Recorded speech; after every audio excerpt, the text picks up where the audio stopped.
Students, let us start the study of chapter 3 today. The whole discussion is divided into 3 parts: summary, critical and vocabulary. First of all, summary. Chapter 3 starts with the entrance of Bhatta. The novelist, through a chakka, describes the whole background of Bhatta. In the beginning, Bhatta was a priest or pandit. Villagers invited him at the occasions of childbirth, marriages and deaths and all the festivals. Bhatta was a very simple person at that time. He had only a loin cloth on his body and a copper pot, that is tambe ka lota, in his hand. He had sumptuous dinner at the house of the villagers. He had sumptuous dinners at the houses of the villagers, and villagers gave him money also. He collected the money in a pot. He hoarded the money and he started giving that money to the villagers on loan. He became greedy and he started giving money at the interest rate of 7% to 10% to the needy. So he became rich and he purchased lands in Kanthapura and the surrounding villages, and in this way he became a very rich person. He became a landowner. One day he went to the city and met the Swami there. The Swami was an agent of the government, and from that day onwards Bhatta became a government agent. Earlier, he used to listen to Murthy's bhajans or songs and Murthy's discourses, but after meeting the Swami, he started ignoring these things.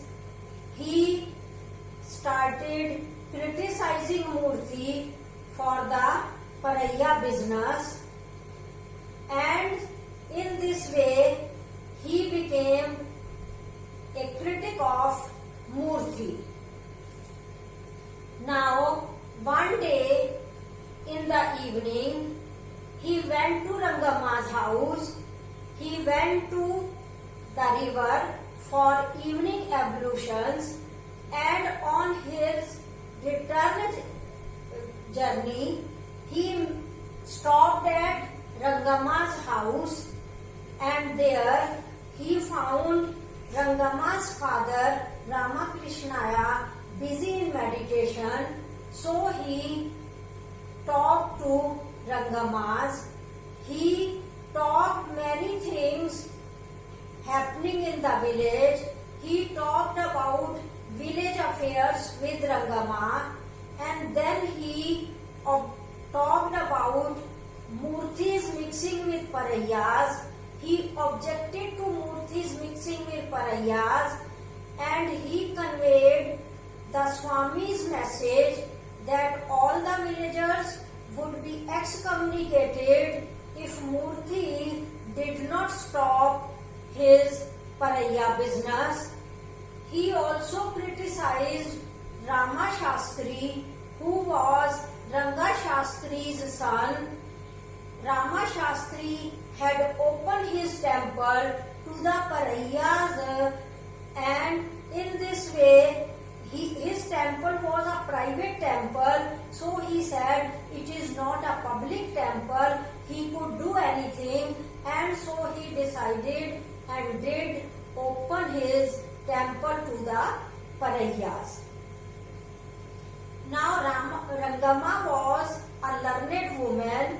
She used to read newspapers, and so she knew contemporary, she had a knowledge of contemporary science and space, including aeroplanes. She knew a country where there was women education, where there were working women, and these working women got maternity leave for childbirth, and the families of these women and men were protected by the government. The government managed their education. The government provided job security, and the government gave accommodation facility to the people, and there were equality between the rich and the poor. The rich and the poor all were equal. So Rangamma found no harm in the equality of Brahmins and Paraiyas. And then when Bhatta was in Rangamma's house that day, Ratna came there. Rangamma's sister and her niece Ratna came there in Bhatta's presence, but Bhatta did not criticize Ratna as she was his relative. Now the writer describes Ratna. Ratna was a young widow, but she was broad-minded. She had modern ways. She did not think herself a widow, as she was married and widowed when she was only 10 years of age, and so she did not bother that she was a widow. She got education, and she did not follow the rules and regulations followed by the traditional widows in the village. She did not, she used to have suhag things on herself.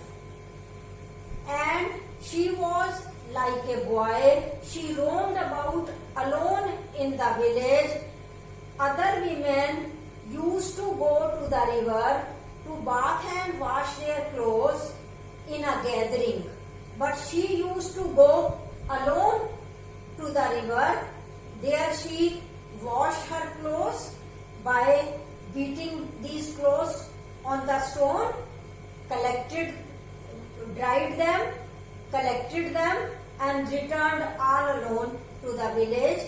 So she was such a girl, and later on in the novel she becomes a good supporter of Murthy. She likes Murthy and takes active part in Murthy's activities. From there, the writer describes Murthy. Murthy was studying in the city. One day he attended Mahatma Gandhi's speech. He was very much impressed by Mahatma Gandhi's speech, and so he told about Mahatma Gandhi told about the ideas and plans about Indian freedom struggle. Murthy was very much impressed. He had a vision of Mahatma Gandhi, and from that day he became a Gandhi man. He returned to Kanthapura, and he started planning about the Indian freedom struggle in Kanthapura, and he did activities concerned with the Indian freedom struggle in Kanthapura. Now, Narsamma, Murthy's mother, had dreamt of her youngest child Murthy as a highly placed officer. She had dreamt of marrying him to a coffee planter's daughter, to a rich coffee planter's daughter, but all of her dreams were not fulfilled. And then one day on the river, many women of the village were gathered. They talked about the Swami's message and threat conveyed through Bhatta to Rangama. They gave their opinions about that. Their waterfall Venkama was also present, and when Narsamma came, waterfall Venkama told Swami's message and threat that all the villagers would be excommunicated if Murthy did not stop Paraya business. Listening to this, Narsamma became very much upset. She became bewildered, and Rangama helped her in this predicament. Rangama helped her in this condition. In this way, in this chapter, there are many villagers also playing the role of minor characters. Bhatta visits many houses. There they come in, there Bhatta visited many houses. There he came in contact with the women and the men of the villagers who arranged dinners for him and who asked him when is Ekadashi, when is Dashera, and so on. Then there are the women of the villagers gathered at the river. So this way we have these characters, that is Bhatta, Rangama, Ratna, Murthy, Narsamma, waterfall Venkama, and villagers in this chapter.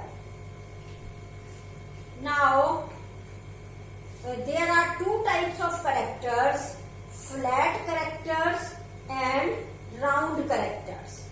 Flat characters are those characters whom the novelist describes in a flat way. That is, what are their features in the beginning of the novel, the same features remain of him at the end of the novel. Then there are flat characters, and flat example of flat characters are Murthy, Rangama, Ratna. Murthy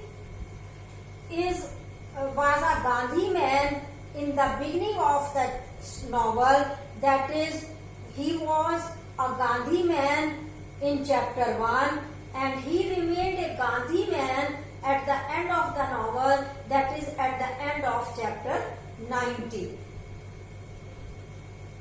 And similarly about other flat characters, but Bhatta seems to be a round character. In the beginning, he was a simple pandit or priest. He was a poor person, but by and by he became rich, and he became so rich that he became a landowner. He became an owner of the lands in Kanthapura and other villages. And in the beginning, he listened to Murthy's songs. He listened to bhajans or songs in the temple. but later on he became a government agent, and in this way he was a round character. So this is about characters and art of characterization in this novel. Then plot. The plot, that is the chain of events, have been described in this chapter through these characters. Bhatta has not been described in a simple language. He has not been described giving features of him. Rather, he has been described through the incidents, his moving from one house to the second house, from second house to the third house, his going to his own house, there the wife eating only dal and rice, as Bhatta has already sumptuous dinner at somebody's house. Then the death of his wife, then his marrying another girl of 12.5 years, and his getting dowry, and then his going to Rangamma's house, his criticizing Murthy, and so on. So the characters have been described through the events, through the plot. Then there is the theme. The theme of Indian freedom struggle, that is Gandhian freedom struggle, has been mentioned in this chapter also. Then the society described in this chapter also is a transitional society. The villagers are traditional in their outlook. The villagers of Kanthapura are traditional in their outlook, but some people are moving forward. For example, there is the description of another country by Rangamma, who was about this country. She had the knowledge that it was a progressive country. There were so many progressive views and activities there. Moreover, women like Rangamma and Ratna are getting education. They are becoming learned. They are becoming broad-minded. They opposed the strict rules and regulations followed by the widowers of Kanthapura. In this way, this is a transitional society. Then there is the irony. Irony means contrast of incidents. And Virodhabhas, which we call in Hindi. There is an irony between the status of a widow and a widower. A widow has to follow strict rules. She had to shave her head after the death of her husband.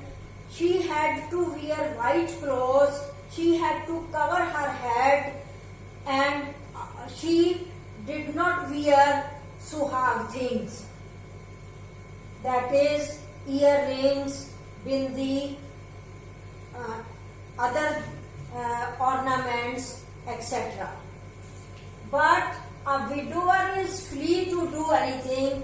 A widow could not marry in Kanthapura of 1930s, but a widower was free to do anything. He could remarry and he could do even child marriage. That is, he could marry a girl of 12.5 years, so he was free to do anything. So this is the irony between the status of a widow and a widower, which we find in this chapter. The novelist does not give his own comments on this predicament of these two types of characters. Now let us come to vocabulary. A few words. Let us have the meaning of a few words which have been used in this chapter. First of all, obsequial dinner. Obsequial means the funeral ceremony, and obsequial dinner means a dinner given to a priest or pandit after all the ceremonies, after all the funeral ceremonies were performed by the family where somebody had died. Now, ablutions. Ablution means washing oneself. It is washing off either the whole body or washing off face, hands and feet, and washing off ceremonial pot, for example, copper pot used by a priest. Then there is loincloth. Loincloth was a dress, a peculiar type of dress worn by a